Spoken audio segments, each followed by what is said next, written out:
things going again as we're getting closer and closer to Passover next week. I thought it'd be quite nice to do a bit of crafts. I'm also going to be reading a story at some point, so watch out for a Passover story coming.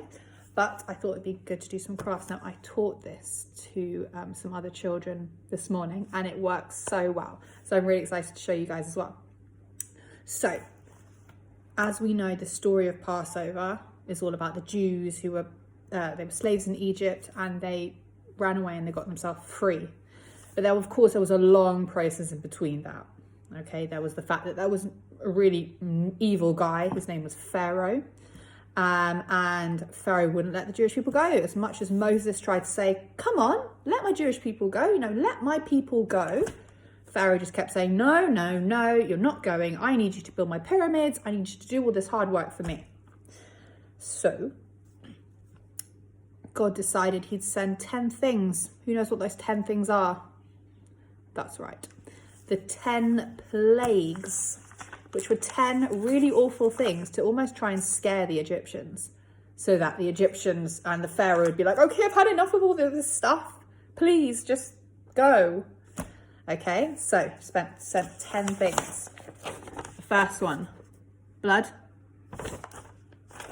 Blood was in the river. Blood was everywhere. It was not very nice. Next one was frogs. Now, this is what we're looking at today.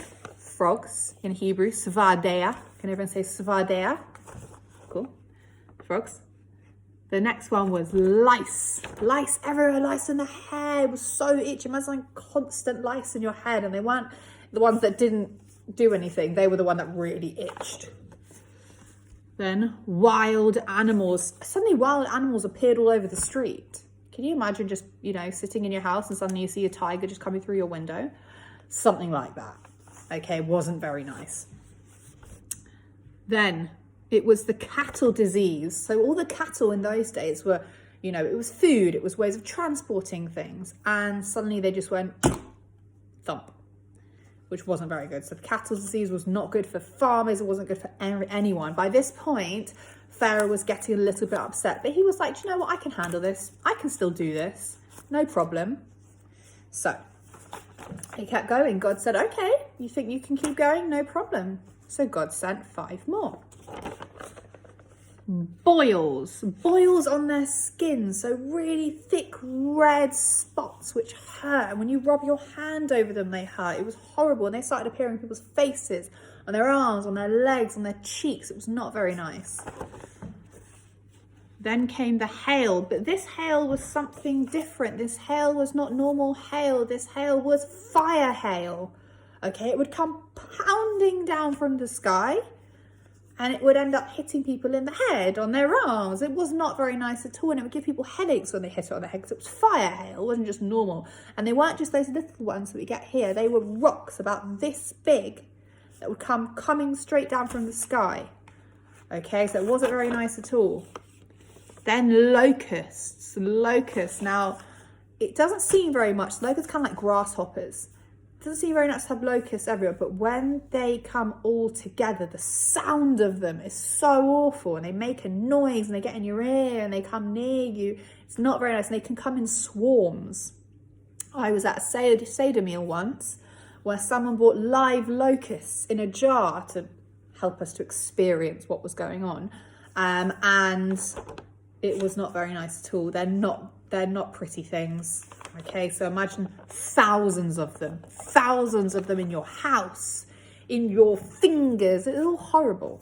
Okay, by this point, the Pharaoh still, Moses said to Pharaoh, let my people go. And Pharaoh still said, no, I'm not going to let you go. I can still handle this, no problem. God then sent darkness. Suddenly the lights went out. Could see nothing. No one could see anything. No one could see where they were going. And it stayed like that for a very, very long time. It wasn't just an hour. They stayed in darkness for a good couple of days. It was not good at all. No one could see anything. No one could work. No one could do anything. The sun didn't come up. It was not good. By this point, Pharaoh was getting a little bit worried about what was coming next. And the 10th plague, the worst of them all. Okay. It was when the firstborn sons of the Egyptians were to be taken away. And what did Pharaoh have? Pharaoh had a son. And he didn't want his son to be taken away. That was his baby. That was his, that was his child. So he's like, right, I've had enough of this. Had enough. Take it, just get rid of the Jewish people. Go, Israelites, run free. So Moses went to Pharaoh and said, Moses, are you now going to let my people go? Went to Pharaoh. Sorry, did I say Moses or Pharaoh? I can't remember. Went to Pharaoh and said, now will you let my people go? And Pharaoh said, fine, leave, go, don't come back. Okay, so Moses has gone to Pharaoh. Pharaoh has finally said, yes, I will let your people go. Just leave, don't come back. Please, you're causing me so much problems here with all of these 10 plagues. And Moses was like, oh, finally, let's go. So they picked up everything they could. They picked up their bread, which didn't have time to rise, which was called matzah. That's right. Didn't have time to rise their bread, so they ran out of Egypt as fast as they could, and they became free. In that meantime, Pharaoh also changed his mind, but I will explain that in another story.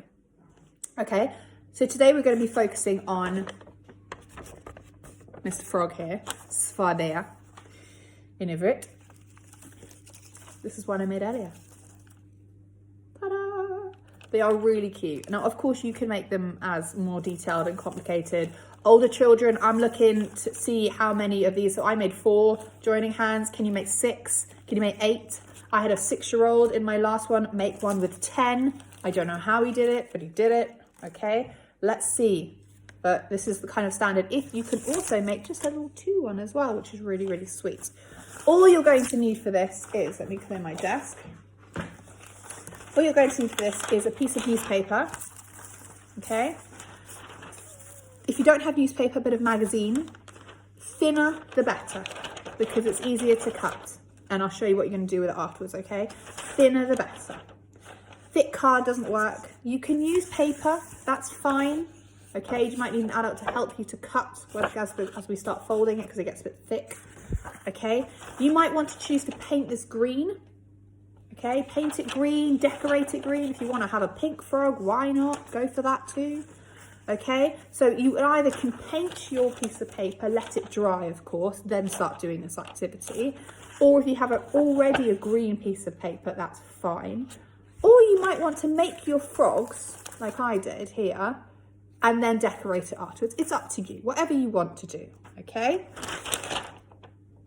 My paper is not square. It is not a square at the moment. You must make it into a square to make this work, okay? To make it into a square from a rectangle, okay, fold it. Fold it like this. So you're here and you folded it. So this corner needs to be at the edge of the paper, like this. Okay, one more time. Okay, like that, yeah? Okay, now all you need is to cut this bit off. So cut here, this bit, take it away. Okay, take this bit away, you don't need it, so that you are eventually left with a square. Okay, I'm just going to run through that very quickly again. You had your rectangle, okay, have it here, fold, cut that bit, cut it off, don't want it anymore, and you're going to be left with this bit here, which looks like that. I mean, you can pause this video at any point if I'm going too fast, okay? Here we are. Now, you've got your square. Very important what you need to do now. You need to fold it in half. Fold it in half like that, okay? Like that. So don't fold it into a triangle. Not what we want. We need to fold it in half so it's now another rectangle, okay? Got that? Now, one more time. You were here, now you're here, okay? Then, here. So you were here, now you're here. You fold it again. Sorry, I didn't say the instruction. You need to fold it to the second fold now. So, from the beginning, you had your square, you fold once into a rectangle, you fold again into a rectangle. okay? So you're, oh, sorry, not rectangle, into a square, okay? So now you've got yourself a small square, okay? So this is the second fold, okay? Now, the final fold, now obviously this is where the bit where older children, even younger children, start folding again. See how many folds you can do. You might do a bit of a bigger piece of paper to do it though, okay? You then need to fold it into a triangle, okay? Triangle, like that, okay? I'm gonna run through that one more time. You had a square. You fold it in half. Oh, folding it the wrong way. Fold it in half. Fold it into half again. Then fold it into a triangle. Got it? So you should now be at the point where you're like this. This is the point where it gets a bit tricky. And this is the point where you need your pen. Any pen. You need to now draw half your frog. Okay, now you can pause the video here if you want to try and draw. Okay, but the main thing of this is what people find a bit tricky. Your tummy of the frog needs to be on the long flat bit of the triangle. That is where the tummy goes. That is where you do your symmetry. That's the half, okay? It's only half a frog. The hand has to be on the part which is sealed, the sealed bit here. Can you all see that? So I've got my flat and the hand must be on the bit that's sealed. You know it's sealed because you put your hand there and you can't put your finger in. And the feet have to be on the bit which is at the end, which you can open this bit. This is the flappy bit. Okay, I'm going to hold it there for you to pause the video and you could draw your frog. Okay, remember, put it there. Your hand needs to go there on the bit which is sealed. Okay, and your feet needs to go there. Very important that the hand goes all the way to the end. Don't stop the hand there and try and cut it there. It won't work. It has to be on the sealed, okay? And it's only half a frog. Once you've done that, cut round your frog, of course, and you will end up with frogs. It's really cute and it looks, and so your next thing is it looks really good on windows. Okay, so because it's quite thin, after you've decorated it, made it beautiful, you can put whatever you want on it, whatever you like. Stick it up on your window, okay? It looks awesome when the sun shines through it because the paper's quite thin, which is why I always say use a bit thinner paper if you can. Now, googly eyes for the eyes, put some green glitter, whatever you like, make it beautiful. Okay, once you've done it, take a picture, put it on Seesaw, and then your teachers can come and show me because they look really nice. Now, if you have spare paper, newspaper around, make a mask, make froggy mask, make froggy art. Maybe you want to make a really big frog out of newspaper. Maybe you want to scrunch it up and make it into like a tissue paper effect type of thing. The main thing at the moment, guys, is we're not wasting anything. So all of the paper that you've made, all the scraps, try and make it into something else or save it for another craft video that I might suddenly think of. Okay, there's lots of things you can do with it. Now, good luck. Good luck with your froggy crafts. Let me know how it goes. Enjoy. And I will see you when I make another video. Bye, guys.